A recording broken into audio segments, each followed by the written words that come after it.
Okay. Let's get back live. Failed to load module. Who knows what's going on? There we go. Live on Twitch. All right. Let's go back here. Get this.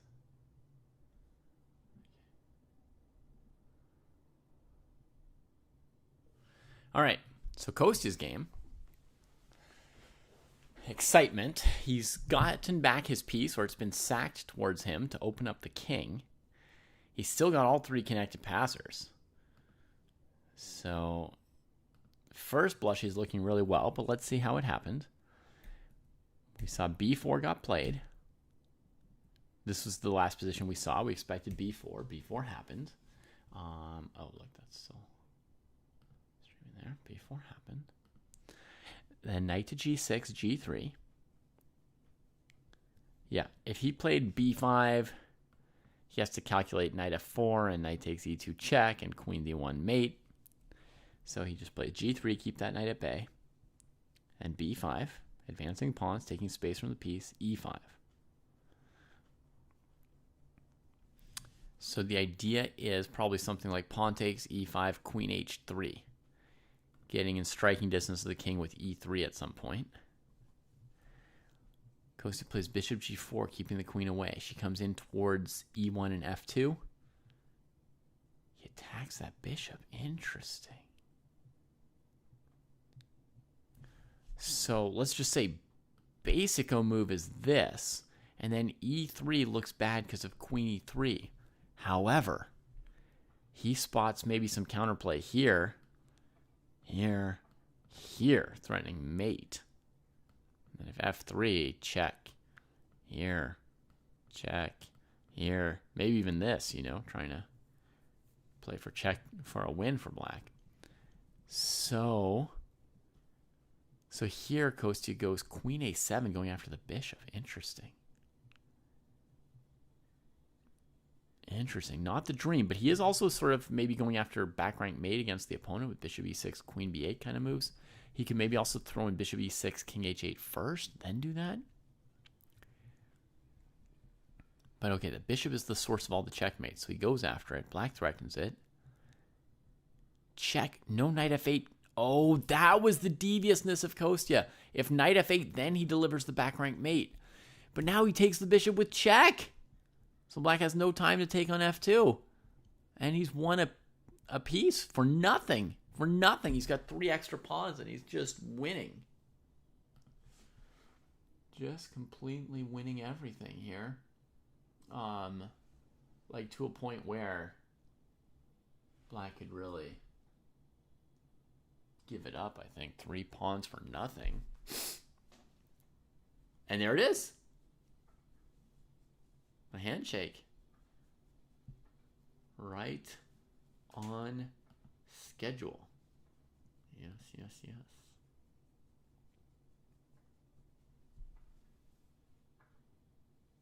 And the arbiter was right on schedule too. The arbiter saw the position was hovering for the score sheets. If you're an arbiter, you can't do that too obviously, you know, just like sit at a board right when you're expecting somebody to resign or give a perpetual or something like that. Can't be too obvious that you know their game's about to end. Too much of a signal. Did they ever fix Rachel's game? They did. It says Rachel lost her game. Let's have a look.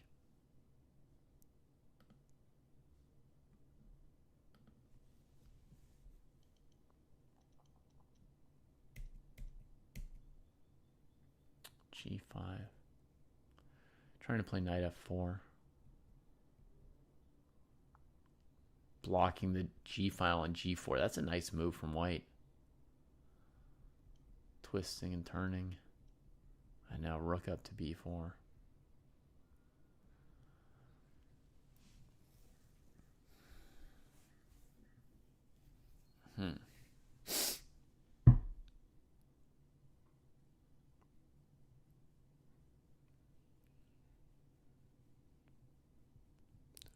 Nice move. What's that move for? Oh, to play knight c3?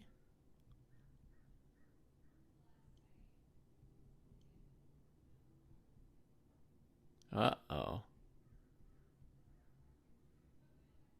There goes everything. There goes the house.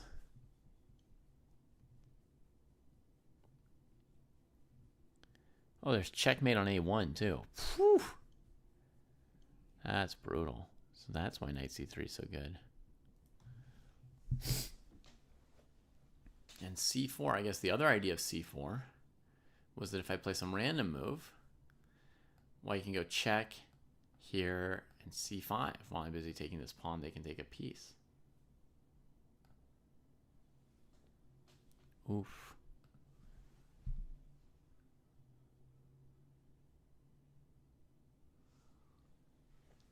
Kostya and Camille doing the blindfold postmortem at the moment. Oof.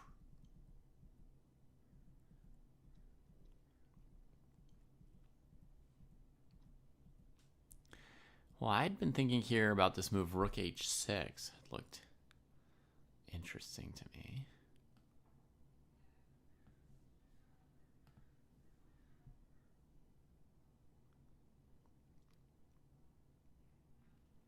Hey, Skibex. Yeah. The endgame could have been more interesting. Instead, it was just Kostya playing a few smart moves, turning a few screws. So what do we think of this rook h6 move?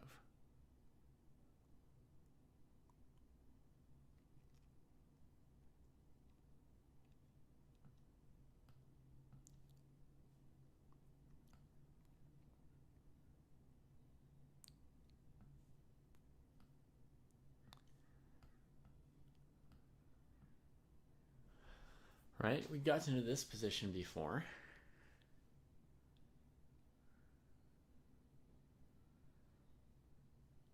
White's up in exchange and sort of a million pawns, depending on, if they take the time to take on a6 or f7 or something.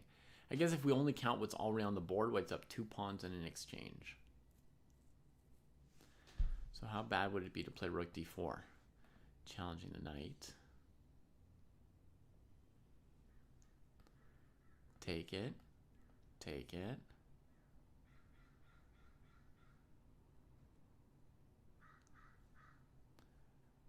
Rook g2. Pawn takes.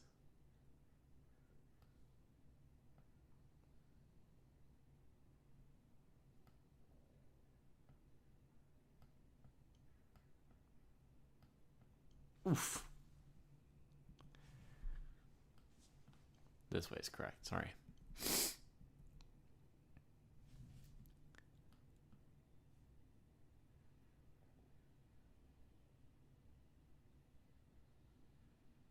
Oops. To get a resource for white. Okay, let's go here.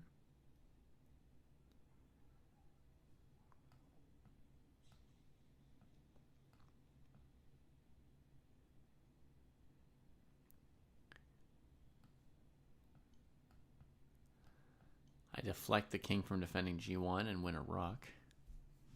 Oh wait, the knight's hanging though.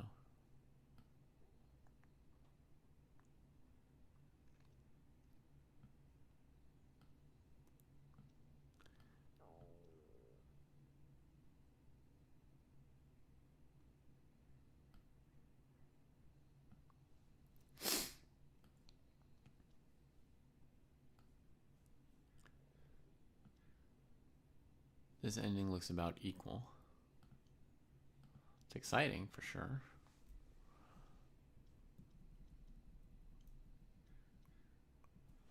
Let me check out this idea here.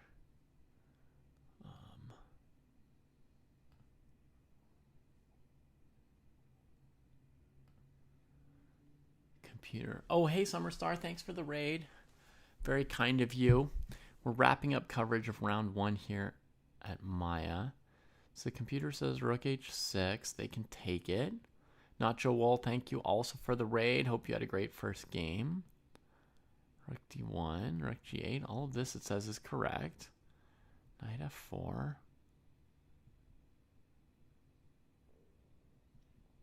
Oh, here black can just play a b5, so that's not correct. So the right move for white is a move I hadn't found earlier. Rook a4. Similar to rook d4, but without the sacrifice. Using the less used piece. I looked at rook a6 as well, trying to use the rook.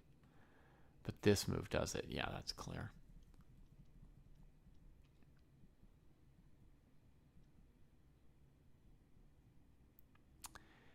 Yeah.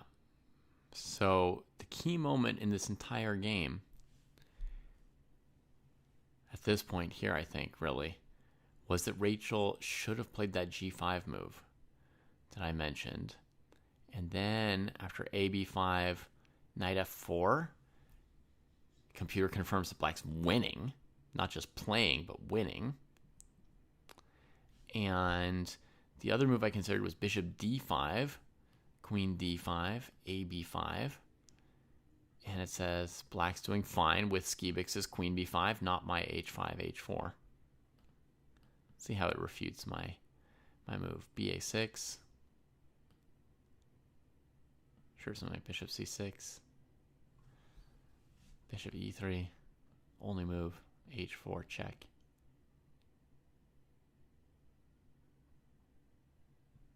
That's tricky. If bishop here, then there's a move like queen b4. Tempo over there.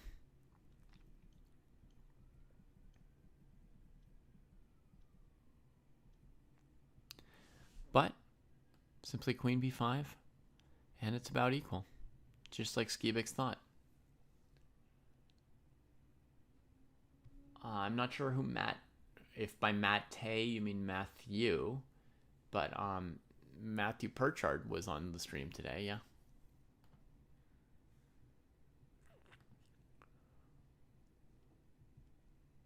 First we watched his game, and then he joined us for a few minutes after the game. So that was a moment. But Rachel gets full credit for feeling that she could play some move like this instead of something over here. Full credit. Full credit for noticing her moment. And we see how big a deal this queen g3 mistake was, right? Because there went basically white's advantage. Mostly on that one move. So, pretty instructive and fun games. Our cohort over at Maia will be playing round 2 tomorrow. I will be with the kids for Saturday, but I will be back on round 3 to cover their games, and I think someone else will cover the games tomorrow. I just don't know who.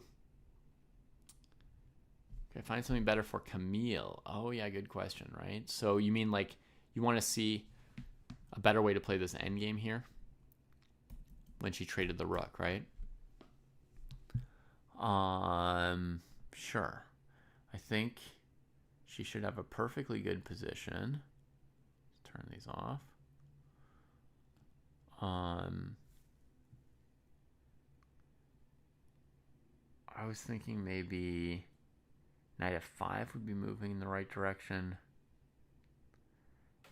And then let's say if b4, what's happening with queen f4, b5, bishop back, queen chases it. Yeah, any of us may have crumbled just as fast. It's extremely hard to play it. But the computer does agree with me that the evaluation is, close to equal at first, so it should be a fine position. It's just very, very tricky to play. Computer doesn't think it was best to take this pawn. Oh, now it's changing its mind. It's saying it is fine to take the pawn. That's so weird. I played out that whole variation and it was getting mad at me as I was playing what I wanted to play for black. And finally we get to the end of it all. And then it changes its mind.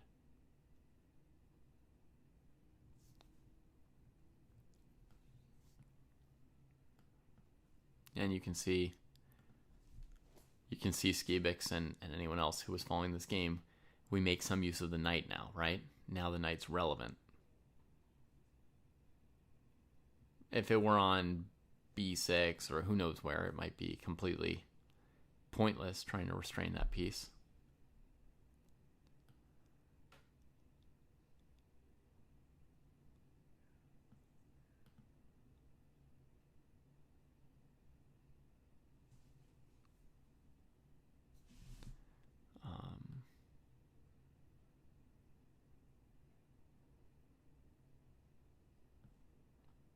Yeah. So knight in this direction. Maybe we could try g3 instead of what I played last move. And can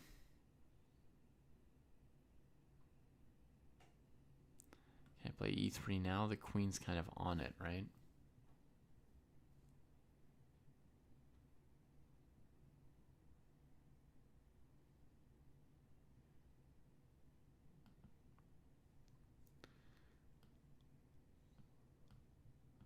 I know black's not supposed to go to this endgame, but if I can play bishop b3 here, like this, maybe even knight d4.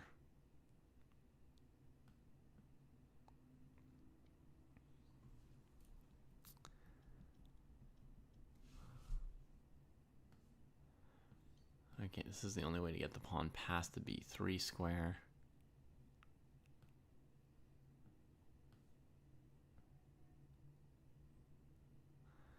Yeah. Huh. It's very close. Very close. What else could I do? Could I come over this way? I don't know where I'm going, really. These seem pretty well defended. I'd love to play h5, h4 somehow.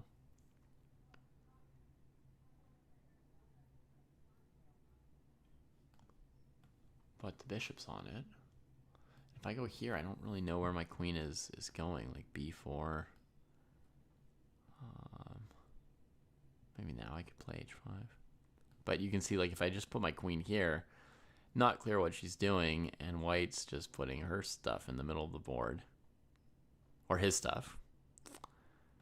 Queen stuff. This is just a super, super hard position to play, Skibix, for either side.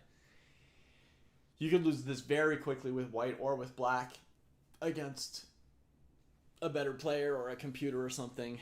Yeah, I would just